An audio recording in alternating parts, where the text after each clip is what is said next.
Hey, this is Dr. Garrett Harper. I want to talk a little bit about postoperative recovery and what to expect after breast reconstruction surgery.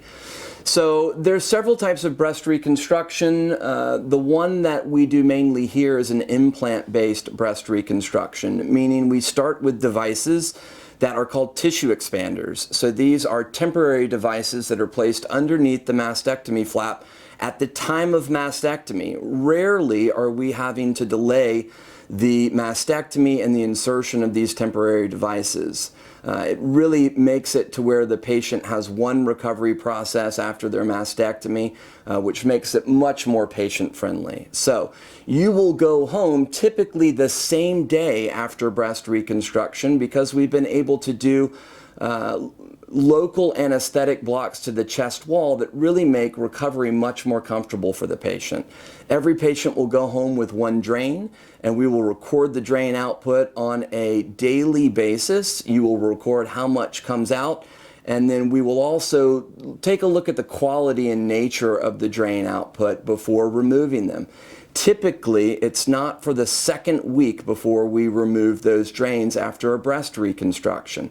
Now, the breast can look very bruised, it can look swollen at times, there can be some discoloration if a nipple-sparing mastectomy has been performed, but all of those things are just a phone call away for us to be able to put your mind at ease. Now, because of the nature of a breast reconstruction surgery, it's critical that you try and relax and take things easy for the first several weeks. We don't want an increase in your blood pressure or an increase in the movement of your arms. Typically with breast reconstruction surgery, lymph nodes have been removed out of your armpit, and in those areas there are major blood vessels. So it's important while those tissues are healing not to move around too much and not to cause any problems to undisturbed areas of your body. So taking things easy, making sure that you're eating healthy, not putting any compressive garments over your mastectomy flaps. Those are all critical in allowing proper blood perfusion to allow your mastectomy flaps and ultimately your new breasts to heal. Now, approximately 3 months after that first surgery, you'll go back for what's called stage 2 breast reconstruction. In that surgery, through typically the same incision that was made for your mastectomy, we'll actually remove the temporary tissue expander and place one of the permanent implant devices. Now, the implant's going to feel 1,000,000 times better than your tissue expander, but oftentimes patients think that with the tissue expanders, they're limited in what they can do, and that's just not the case.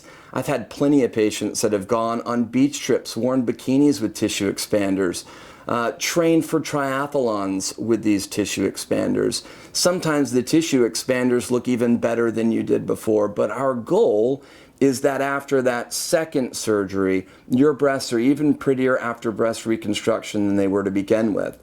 At that second surgery, when we swap out the tissue expander for your implant, we typically, 9 times out of 10, will do a little bit of liposuctioning to an area of your body, and then we will process your body's own fat and graft that fat back into your breast tissue.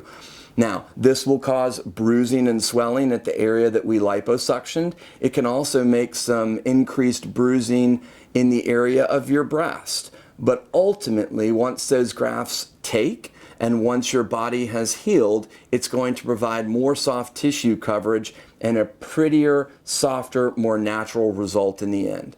So we're always just one phone call away if you have any questions, but hopefully this answered a lot of them about breast reconstruction. Thanks.